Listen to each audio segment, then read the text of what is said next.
तूने रिजाइन नहीं करा दिख रहा है, हम भीख मांग रहे भाई, उठ जाओ, निकल जाओ, निकल जाओ।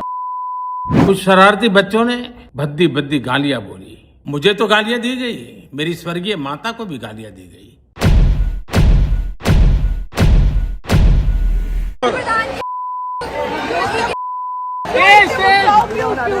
मोदी ने करा क्या उसके अलावा?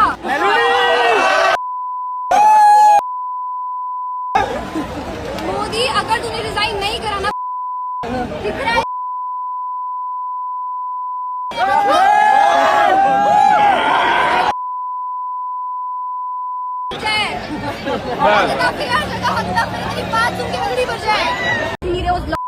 उठ जाओ भाई, उठ जाओ प्लीज, हम भीख मांग रहे भाई, उठ जाओ, निकल जाओ, इस नीचे से निकल जाओ, और जो वो घुसा हुआ है के अंदर निकल जाओ, उसके बाहर से।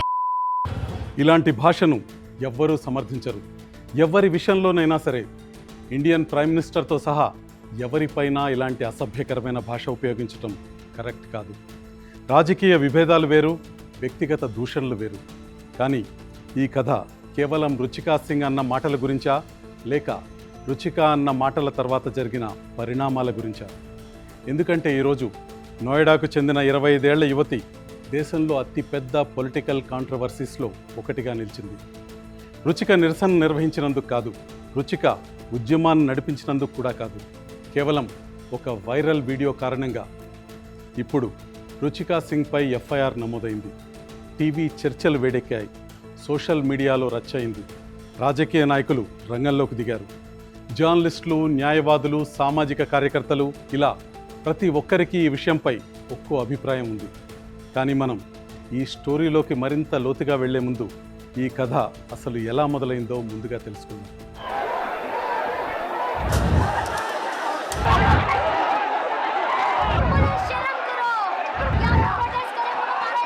పరీక్షల వివాదంపై దేశవ్యాప్త విద్యార్థుల నిరసన ఇప్పటికే ప్రధాన రాజకీయ సమస్యగా మారింది. వేలాది మంది విద్యార్థులు రోడ్లపైకి వచ్చారు. ప్రతిపక్షాలు విద్యార్థుల ఉద్యమానికి మద్దతిచ్చాయి. ప్రభుత్వం తన వైఖరిని సమర్థించుకుంది. పనిలో పనిగా విద్యార్థులకి హామీ కూడా ఇచ్చింది. చివరకు నిరసన హోరు ఆగిపోయింది. కానీ ఒకే ఒక్క ప్రసంగం మొత్తం చర్చను మార్చేసింది. मोदी अगर तूने रिजाइन नहीं करा दिख रहा है, हम भीख मांग रहे भाई, उठ जाओ, निकल जाओ, निकल जाओ। దేశమంతా వైరల్ అయిన క్లిప్ ఇదే. కొన్ని గంటల్లోనే దీన్ని టీవీ ఛానల్స్ షేర్ చేసుకున్నాయి. రాజకీయ నాయకులు, ఇన్ఫ్లుయెన్సర్స్, వేలాది మంది social media users Ruchika Singh క్లిప్ని ఫార్వర్డ్ చేశారు. రుచికా సింగ్ మాట్లాడిన భాష హద్దులు దాటిందని చాలామంది ఫైర్ అయ్యారు. ఇక్కడే కథ ఒక మలుపు తీసుకుంది. हाँ, मैंने जंतर मंतर पर अभद्र और गंदी टिप्पणी करने वाले उन आंदोलनकारियों के खिलाफ मुकदमा दर्ज करवाया है, जिन्होंने हमारे देश के प्रधानमंत्री तथा उनकी स्वर्गवासी माता जी को गंदी गंदी और अभद्र गालियां दी। मैं नहीं चाहती, मेरे भी बच्चे हैं सोशल मीडिया पर, मैं नहीं चाहती कि मेरे बच्चे भी इस तरह की भाषा को सुने और उनको समर्थन दे।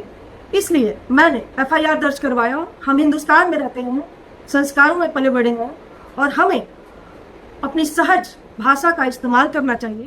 ప్రధానమంత్రి పట్ల ఉపయోగించిన భాష బాలేదని, రుచికా సింగ్పై చట్టపరమైన చర్యలు తీసుకోవాలని స్మృతి సింగ్ పోలీసుల్ని ఆశ్రయించారు. వెంటనే కేసు నమోదైంది.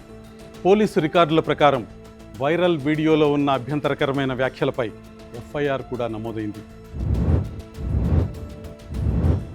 ఎవరైనా అసభ్యకరమైన భాషను ఉపయోగిస్తే దాని పరిణామాలు తీవ్రంగా ఉండాల్సిందేనన్న ఒక వాదన ఇక్కడ గట్టిగా వినిపించింది. కానీ ఇక్కడే మరో ప్రశ్న రైజ్ అయింది. ఇది కేవలం సాధారణ క్రిమినల్ ఫిర్యాదేనా, లేక స్టూడెంట్ రుచికా సింగ్ ఉన్న ఫలంగా ఉద్యమ గొంతుకగా మారిపోయిందా? ఎందుకంటే FIR తర్వాత చర్చ పూర్తిగా మారిపోయింది. ఇది కేవలం ఒక వీడియో గురించి కాదు, ఇది భావ ప్రకటన స్వేచ్ఛ, క్రిమినల్ చట్టం, విద్యార్థుల నిరసనలు, ప్రభుత్వ అధికారాల పరిమితులపై దేశవ్యాప్తంగా జరుగుతున్న జాతీయ చర్చా వేదికగా మారిపోయింది. ఆసక్తికరమైన విషయం ఏంటంటే రుచికా సింగ్కు మద్దతుగా వచ్చిన వారు కూడా ఆమె ఉపయోగించిన మాటలను సమర్థించలేదు. రుచిక భాష అభ్యంతరకరమేనని వారు అంగీకరించారు. అయితే వారి ప్రశ్న పూర్తిగా వేరేలా ఉంది. అభ్యంతరకరమైన వ్యాఖ్యలు చేసినంత మాత్రాన అది ఆటోమేటిక్గా క్రిమినల్ కేసుగా మారిపోవాలని వారు అడుగుతున్నారు. రుచికా సింగ్ను ఉదాహరణగా చూపిస్తూ భవిష్యత్తులో ఎవరూ నోరెత్తకుండా చేసే కుట్ర ఇదా అని వారు ప్రశ్నిస్తున్నారు. ఈ ప్రశ్న రాజకీయ నాయకులు, న్యాయవాదులు, పాత్రికేయులు, పౌర హక్కుల కార్యకర్తలు, సోషల్ మీడియాను కూడా 2 వర్గాలుగా చీల్చేసింది. ఈ వివాదం టీవీ డిబేట్ల వరకు ఎలా దారితీసిందో, న్యాయవాదులు, యాక్టివిస్టులు దీన్ని ఎలా మలుపు తిప్పారో, ఆన్లైన్ టార్గెటింగ్, డాక్సింగ్ వెనుక ఉన్న అసలు రహస్యాలేంటో అవన్నీ ఇప్పుడు చూద్దాం. ఇది కేవలం ఒక నినాదం గురించా లేక దీని వెనుక ఇంకేదైనా దాగుందా స్పష్టంగా చూసే ప్రయత్నం చేద్దాం. రుచికా సింగ్ మీద ఫైల్ అయిన ఎఫ్ఐఆర్ ఈ మొత్తం వివాదాన్ని ఒక వైరల్ వీడియో నుంచి జాతీయ స్థాయి చర్చగా మార్చేసింది. రుచికా సింగ్ అన్న మాటలతో ఎవ్వరూ ఏకీభవించలేదు. నిజానికి రుచికా సింగ్కు మద్దతు తెలిపిన వారు కూడా ఆమె వాడిన భాషను సమర్థించలేదు.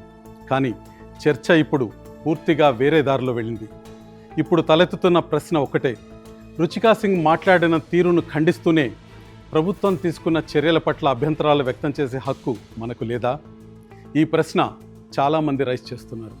I would request all the younger generation to be very careful of the words, of the kind of insults and sentences that you use against people in general. Cockroach Janata party Saurav Das చాలా క్లియర్గా మాట్లాడారు. రుచికా సింగ్ వాడిన భాష తప్పు కావచ్చు, ఆమె మాటలు అభ్యంతరకరంగా ఉండొచ్చు. తాము ఏం మాట్లాడుతున్నామో అన్న అంశంపై యువత చాలా జాగ్రత్తగా ఉండాలని సూచించారు. కానీ సౌరవ్ దాస్ అభిప్రాయం ప్రకారం కేవలం దుర్భాషలాడారన్న రీజన్తో క్రిమినల్ చట్టాన్ని ప్రయోగించడం సమర్థనీయం కాదు. ఎవరికైనా పరువు నష్టం కలిగిందని భావిస్తే చట్టపరమైన మార్గాలు అందుబాటులో ఉన్నాయని, కానీ క్రిమినల్ జస్టిస్ సిస్టమ్ను ఈ సందర్భంలో ఉపయోగించడం వల్ల ప్రజాస్వామ్యయుతంగా చేసే నిరసనలకు విఘాతం కలుగుతుందని సౌరవ్ దాస్ వాదిస్తున్నారు. If there's any language that was used which is derogatory in nature, then the person concerned is free to pursue civil defamation and criminal defamation against the person. However, the use of criminal machinery to go against protesters, it is highly condemnable, and no one should be punished for any objectionable language per se. I'm not saying that the language is right, the language may be wrong, it may be objectionable to someone, but it is no reason to invoke the criminal machinery. Sourav Das ప్రకటన మొత్తం చర్చ తీరునే మార్చేసింది. ఇది రుచికా సింగ్ భాష ఆమోదయోగ్యమా కాదా అన్న అంశానికి మాత్రమే పరిమితం కాలేదు. అభ్యంతరకరమైన ప్రసంగానికి, క్రిమినల్ ప్రాసిక్యూషన్కి మధ్య గీత ఎక్కడ గీయాలనే దానిపై చర్చగా మారిపోయింది. ఫిల్మ్ ప్రొడ్యూసర్ ఓనీర్ కూడా సౌరవ్ దాస్లానే ఆందోళన వ్యక్తం చేశారు. ఓనీర్ ఏం చెప్తున్నారంటే, అశ్లీలత అంటేనే నేరం కాదు, అసభ్యకరమైన భాషను వాడితే క్రిమినల్ చర్యలు తీసుకోవాలని ఉంటే మహిళా జర్నలిస్టులు, కార్యకర్తలు, LGBTQ+ కమ్యూనిటీ సభ్యులపై ఆన్లైన్లో జరిగే దుర్భాషలపై కూడా సేమ్ యాక్షన్ తీసుకోవాలని ఓనీర్ వాదిస్తున్నారు. రచయిత్రి సాక్షి నరులా కూడా ఈ వివాదంలో ముఖ్యమైన తేడాను వేలెత్తి చూపారు. నరులా రుచిక భాషను కర్స్ అంటే చాలా అసభ్యకరమైంది అని అభివర్ణించారు. కానీ కేవలం అసభ్యకరమైన భాష వాడినంత మాత్రాన ఎవ్వరూ నేరస్తులు కారని కూడా సాక్షి నరులా వాదిస్తున్నారు. నిరసనలో పాల్గొన్న మహిళలపై ఆన్లైన్ టార్గెటింగ్, డాక్సింగ్, బెదిరింపులు జరుగుతున్నాయనే వార్తలపై సాక్షి నరులా ఆందోళన వ్యక్తం చేస్తున్నారు. ఈ కన్సర్న్స్ను ద హిందూ పత్రికా కథనం మరింత బలంగా ప్రతిబింబించింది. నిరసనల తర్వాత తమ వ్యక్తిగత వివరాలను బహిర్గతం చేసి ఆన్లైన్ వేధింపులకు, ప్రాణహాని కలిగించేలా బెదిరింపులకు పాల్పడుతున్నారని నిరసనలో పాల్గొన్న మహిళలు చేసిన ఆరోపణలను ద హిందూ పత్రిక ప్రచురించింది. దీంతో బాధితుల ఆవేదన ఈ మొత్తం వివాదంలో ఒక కీలకమైన మలుపుగా మారింది.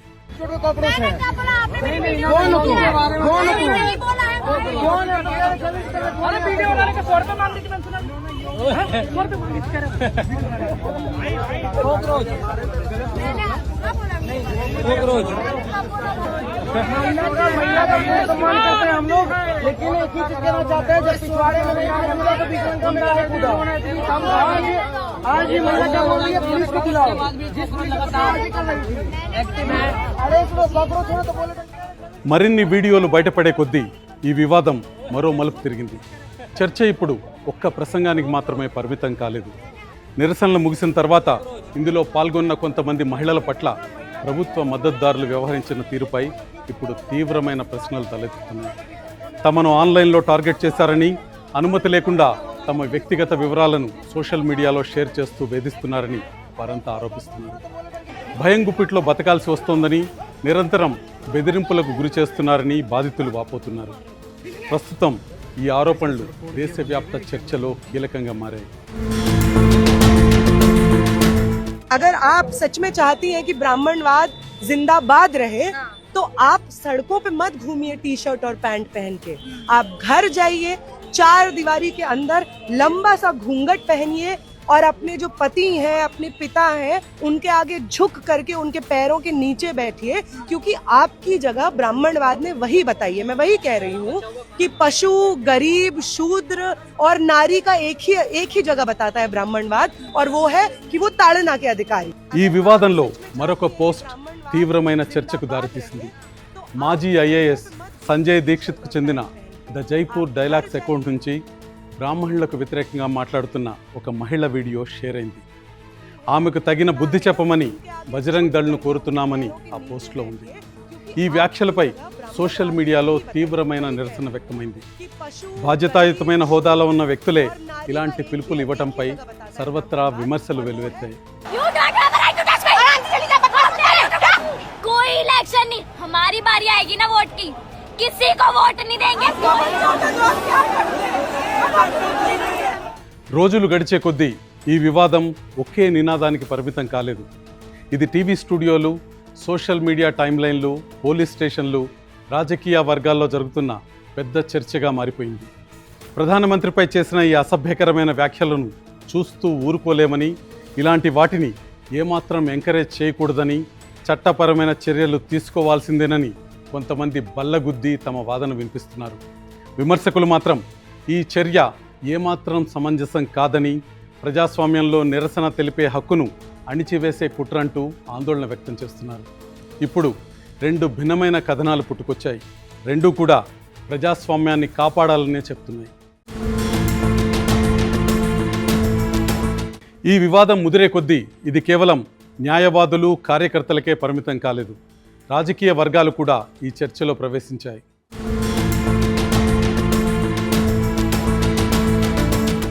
విద్యార్థులకు ఇచ్చిన హామీని నెరవేర్చడంలో ప్రభుత్వం పూర్తిగా విఫలమైందని ఏఐసిసి చీఫ్ మల్లికార్జున్ ఖర్గే ఆరోపించారు. నిరసనలు ముగిసిన తర్వాత కూడా విద్యార్థులపై ఎఫ్ఐఆర్లు నమోదు చేయటం, వారిని నిర్బంధించడం వంటి చర్యలు తీసుకుంటున్నారని ఖర్గే విమర్శిస్తున్నారు. సోషల్ మీడియా ఖాతాలను బ్లాక్ చేయటం, మహిళా నిరసనకారుల వ్యక్తిగత వివరాలను బయటపెట్టడం వంటి వార్తలపై ఖర్గే ఆందోళన వ్యక్తం చేశారు.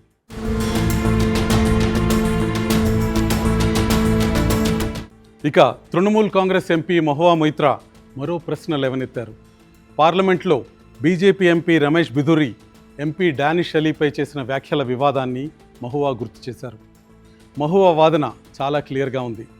అసభ్యకరమైన భాషను వాడితే క్రిమినల్ చర్యలు ఖచ్చితంగా తీసుకుంటారా? అయితే గతంలో జరిగిన ఇలాంటి సంఘటనల్లో బాధ్యులపై ఎందుకు క్రిమినల్ చర్యలు తీసుకోలేదు? ఇక్కడ మహువా ఉద్దేశం చాలా స్పష్టంగా ఉంది. చట్టం అందరికీ సమానమే కదా అని మహువా ప్రశ్నిస్తున్నారు.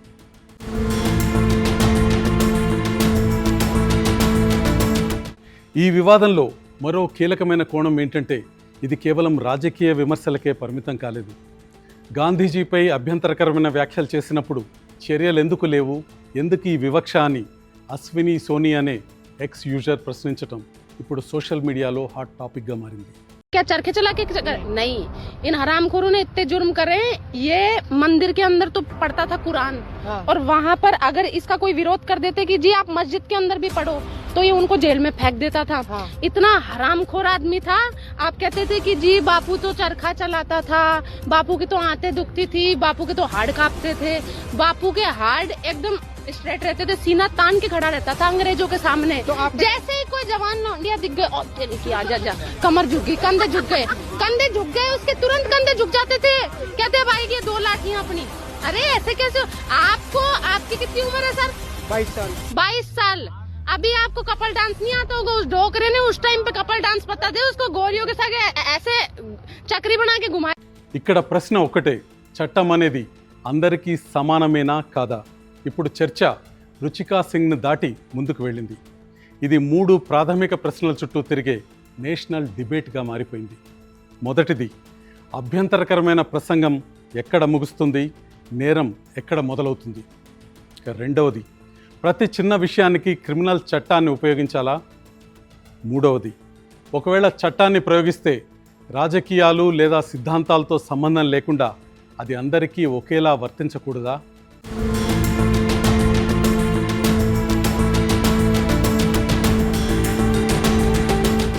ఒకవైపు టీవీ డిబేట్లు రగులుతున్నాయి, మరోవైపు సోషల్ మీడియా రణరంగంగా మారింది. నిమిషానికో పోస్ట్, గంటకో వీడియో, ప్రతి అడుగు ఈ వివాదాన్ని అగ్నిపర్వతంలా మారుస్తోంది. ఇది ప్రధాని కార్యాలయ గౌరవానికి సంబంధించిన ప్రశ్న అని ఒక వర్గం వాదిస్తుంటే, ఇది తమ గొంతును నొక్కేసే కుట్ర అంటూ రాజ్యాంగ హక్కుల కోసం మరో వర్గం పోరాడుతుంది.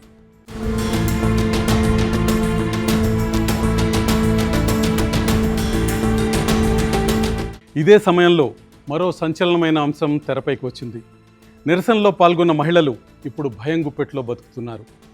మా వ్యక్తిగత వివరాలను ఇంటర్నెట్లో లీక్ చేసి మాపై అసభ్యకరమైన దాడికి దిగుతున్నారు అంటూ బాధిత మహిళలు ఆవేదన వ్యక్తం చేస్తున్నారు. తమ ప్రాణాలకు రక్షణ లేదంటూ వారు చేస్తున్న ఆరోపణలు ఇప్పుడు ఈ కేసుని మరో మలుపు తిప్పాయి.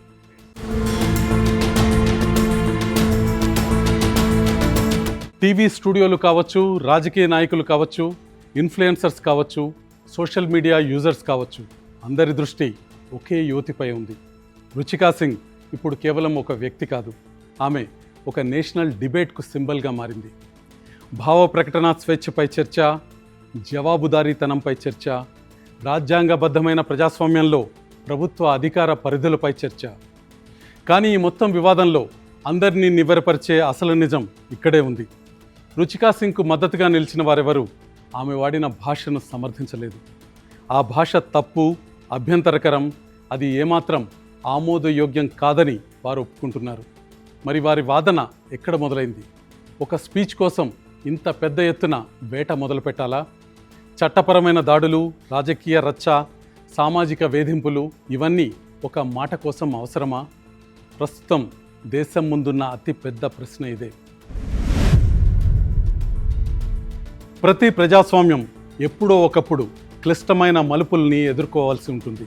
ముఖ్యంగా మాట్లాడే స్వేచ్ఛ, గౌరవప్రదంగా ప్రవర్తించాల్సిన బాధ్యత అనే 2 విలువల మధ్య సంఘర్షణ తలెత్తినప్పుడు ఆ సందిగ్ధత మరింత పెరుగుతుంది. రుచికా సింగ్ వైరల్ వీడియో సరిగ్గా ఈ 2 విలువలనే ఫేస్ టు ఫేస్గా నిలబెట్టింది. రుచిక వాడిన భాష అభ్యంతరకరమని అందరూ అంగీకరించినప్పటికీ ఆ తర్వాత తీసుకున్న చర్యల విషయంలో మాత్రం దేశం 2 భిన్నమైన ధృవాలుగా విడిపోయింది.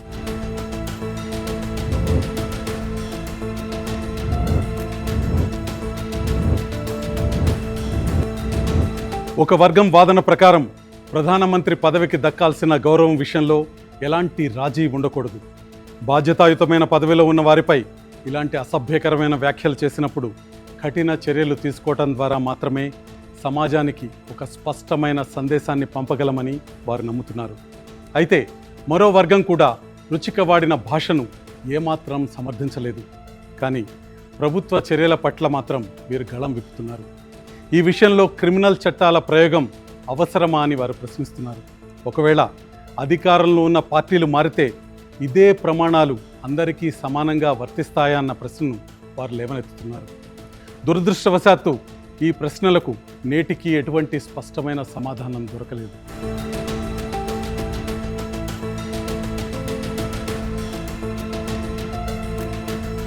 భారత రాజ్యాంగం మనకు భావ ప్రకటన స్వేచ్ఛను ప్రాథమిక హక్కుగా కల్పిస్తూనే చట్టం పరిధిలో కొన్ని సమంజసమైన పరిమితులను కూడా విధించింది. వాస్తవానికి ఈ స్వేచ్ఛకు బాధ్యతకు మధ్య సమతుల్యతను కాపాడటం అనేది అత్యంత సున్నితమైన అంశం. ప్రతి కోర్టు, ప్రతి ప్రభుత్వం, చివరికి ప్రతి తరం కూడా ఈ స్వేచ్ఛకు హద్దులు ఎక్కడ ఉండాలో నిర్ణయించుకోవాల్సిన సవాల్ను ఎదుర్కొంటూనే ఉన్నాయి. ఎందుకంటే ఈరోజు మనం తీసుకునే నిర్ణయాలే రేపటి చట్టాలకు పునాదులవుతాయి. ఈరోజు గీసిన ఈ గీత భవిష్యత్తులో మన ప్రజాస్వామ్య ప్రమాణాలను ఎలా నిర్దేశిస్తుందనేదే ఇక్కడ అతిపెద్ద ప్రశ్న.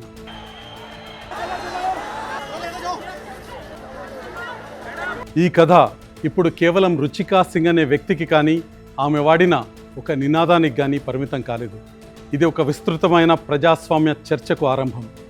పౌరులు హద్దులు దాటినప్పుడు ఒక ప్రజాస్వామ్య దేశం అనుసరించాల్సిన మార్గదర్శకాలు ఏంటి? అసభ్యకరమైన ప్రసంగాన్ని బలంగా ఖండిస్తూనే అదే సమయంలో చట్టబద్ధమైన నిరసనలకు భంగం కలగకుండా నిర్భయమైన వాతావరణాన్ని మనం ఎలా కాపాడగలం? విమర్శించే హక్కును రక్షిస్తూనే భాషలోని అశ్లీలతను ఎలా తిరస్కరించగలం? ఇవి సమాధానం చెప్పడానికి సులభమైన ప్రశ్నలు కావు. కానీ ఒక పరిణితి చెందిన ప్రజాస్వామ్యంగా వీటికి మనం సమాధానాలు వెతుక్కోవాల్సిందే.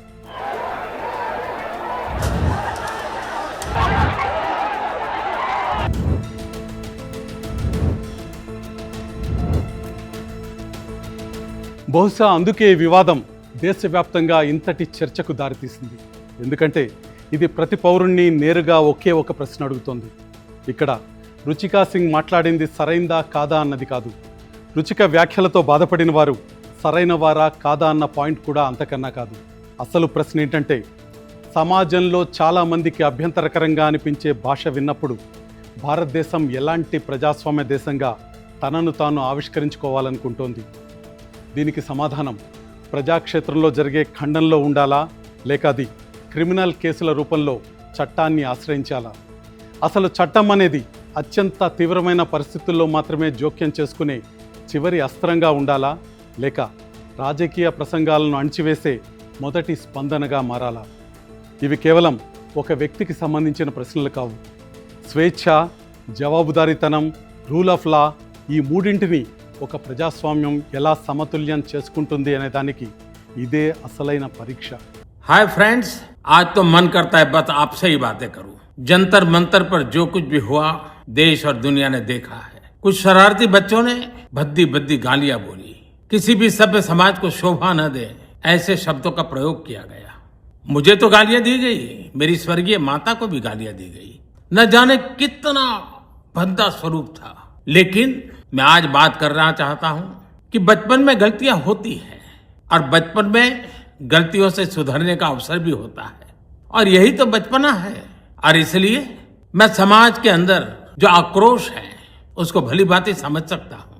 एक कल्चरल शॉक है कि हमारी बेटियां इस प्रकार की भाषा कैसे बोल सकती हैं। लेकिन समय है इन बच्चों को गले लगा करके राह दिखाने का। ये गुमराह बच्चे हैं, उनको राह दिखाना हमारा काम है। उनको सजा देना, अदालतों के चक्कर कटवाना, समाज में उनको प्रताड़ित करना, इससे हम परिस्थितियां नहीं बदल पाएंगे। मैं उन्हें माफ करना चाहता हूं। समाज भी मेरी इस बात को स्वीकार करे। बच्चे भी हमारे हैं, उन्हें राह दिखाना हमारा काम है। मैं इन बच्चों को कहता हूं, बच्चों आओ, हम देश के लिए साथ मिलकर के आगे बढ़े, कुछ नया सीखें, गलतियों से भी सीखें, अपने सपनों को लेकर के चल पड़े। देश बहुत आगे बढ़ रहा है, आगे बढ़ने वाला है, और आपका भी आगे बढ़ना निश्चित हो, यही मेरा सपना है। मैं आपके लिए जीता हूं, आपके उज्जवल भविष्य के लिए खपता हूं। आओ हम मिलकर के देश को आगे बढ़ाएं। ఈ కథ రుచికా సింగ్ గురించి కాదు, ఇది ఒక ప్రజాస్వామ్య సూత్రం గురించి. ప్రభుత్వాలు మారుతుంటాయి, కానీ రాజ్యాంగం కల్పించిన స్వేచ్ఛ, సమానత్వం మారకూడదు. అసభ్యకరమైన భాషను అంగీకరించలేం. అదే సమయంలో దానికి ఇచ్చే స్పందన చట్టబద్ధంగా అందరికీ సమానంగా ఉండాలి. ఈ చర్చ ఇక్కడితో ఆగిపోయేది కాదు, కొనసాగుతూనే ఉంటుంది.